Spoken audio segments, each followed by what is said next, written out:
me to back up and do it again, or is that good? Nailed it.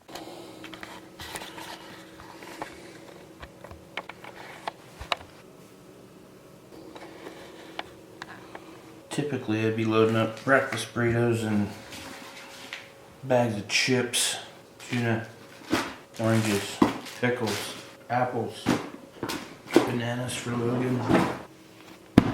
Text Logan, I will be there in 8 minutes. You better be awake. I will be there in 8 minutes. You better be baked. Either way, you better be awake. This is always the true test. So when you show up to Logan's house, when you've made plans, if he's awakened or not. Oh my goodness. We have a Logie bear among us. So, dude.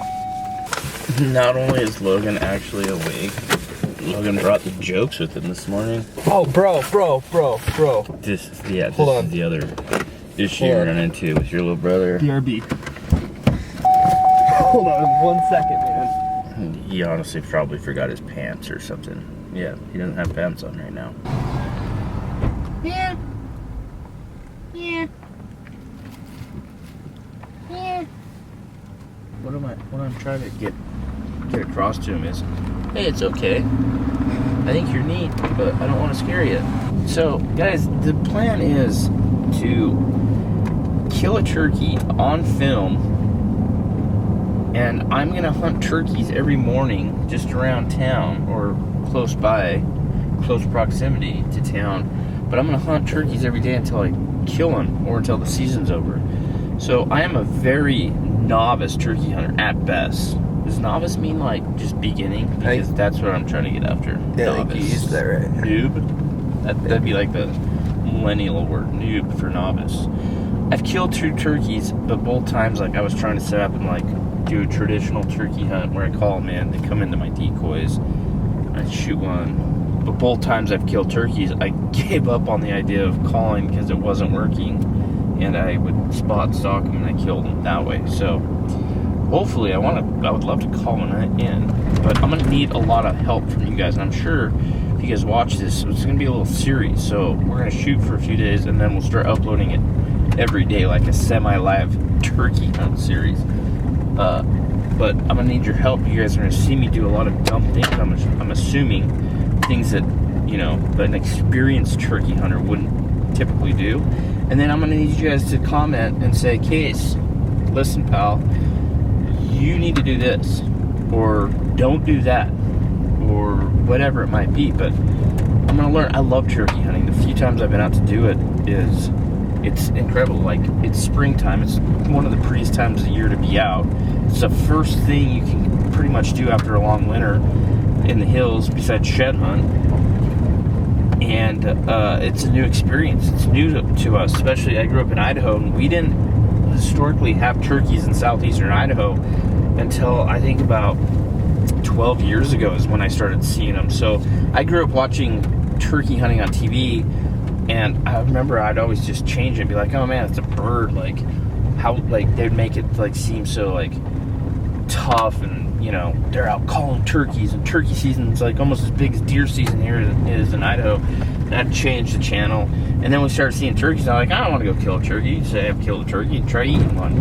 And I got doing it, and I was like, man, this is really cool. So historically, yeah, we didn't grow up hunting turkeys. That's why it's, I guess, so fun to me, is because it's new. I get to learn, and just, I mean, look at this. Look at how green it is right now. As you can see, we have a green hill, a river bottom. That's another thing, is where I think in my head turkeys should live. It's always just a gorgeous like opening, right?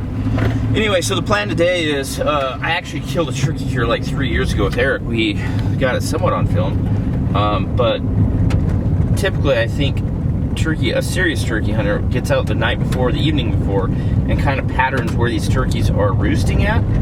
And once they have that, then they like to get out there in the morning before they come out of the roost and set up maybe a decoy, set up a calling situation.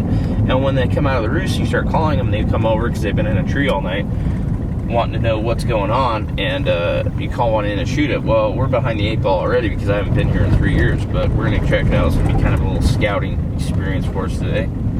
and see if there's any birds out here still.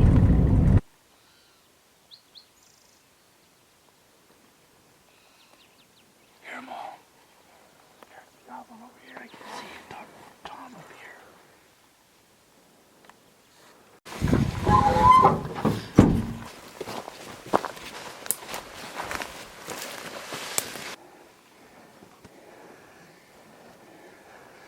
That turkey might be on this hill.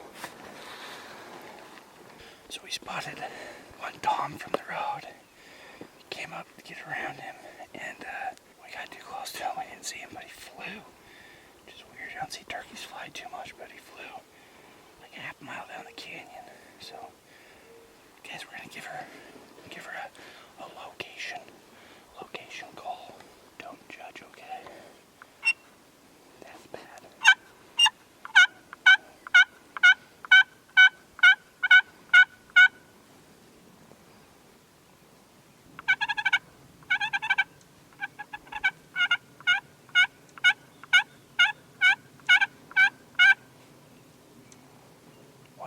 Where am I at, guys?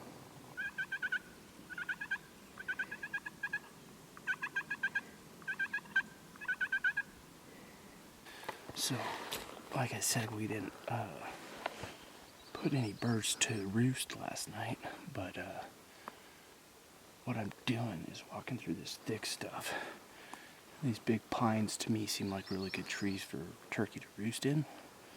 And what I've seen in the past when I've hunted this was when you find a tree that turkeys like to roost in, there's just a pile of turkey crap all the way around it. So looking for fresh crap to see where these turkeys might be roosting. Also looking for morel mushrooms. I don't know. Now I think about it, I don't think I've ever found a morel mushroom in my life. Yeah, I don't think I have. But I'm looking, searching.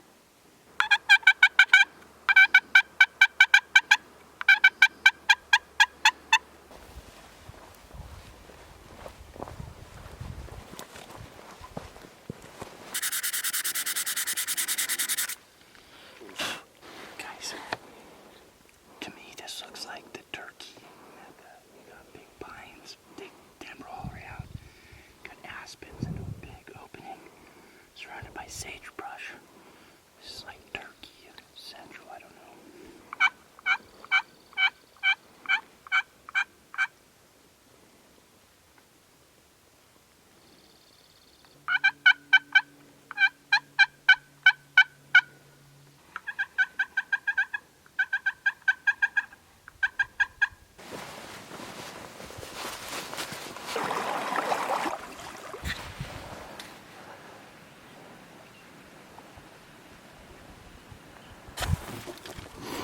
Well, day one of the 2018 turkey quest has been pretty uneventful.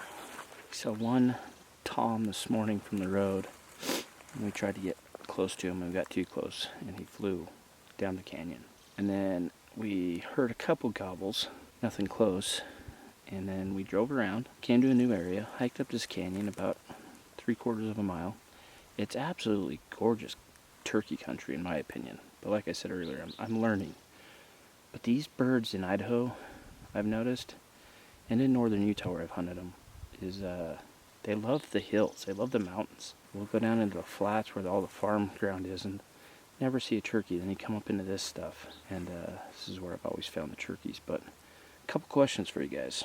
So it's April 23rd or 4th, something like that, and 25th, clarification there. But especially for you guys that hunt southeast Idaho, northern Utah, is the, what is it called? The rut? It's not called the rut. Are they breeding right now? Are they strutting? Is that the terminology? Logue, do you know what it's called? Gobblefest. The Gobblefest. Are they breeding right now? If you guys have been out this year, it just seems like we've went out and scouted a few nights in a row, and we've seen multiple turkeys, but every single turkey we've seen this year has been by himself. And that's all we've seen is toms, right? I think so, yeah. I think we've seen 6 or 7 toms in the last 2 or 3 nights, and they've all been by themselves. So are they not strutting right now? Is it too early? Did they strut earlier? Let me know. Another question, if they're not breeding, we'll just call it breeding because strutting sounds really weird. If they're not breeding, how do you hunt them? Just pattern them? Find them in the roost? What are some tactics we can use? I mean, this is why typically I turn to a spot and stock hunt, because I can never call them in, and today they're not calling at all. So let me know what you guys think. We're gonna cruise up on this ridge and walk out of here and hopefully run across something. But will you get out of my shot? I just want to show the country.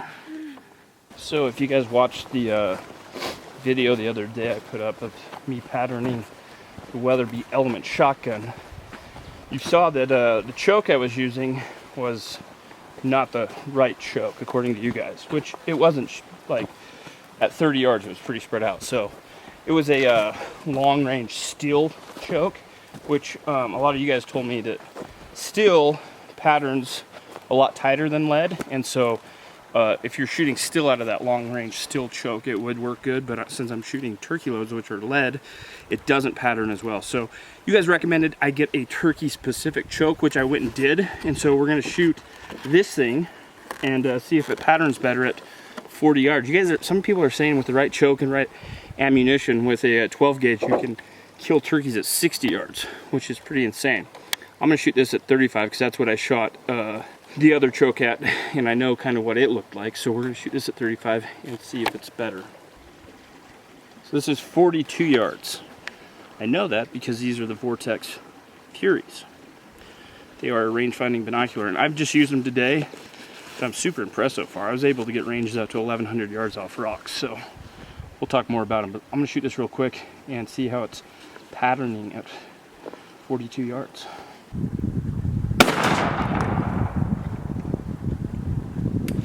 Let's see how I did.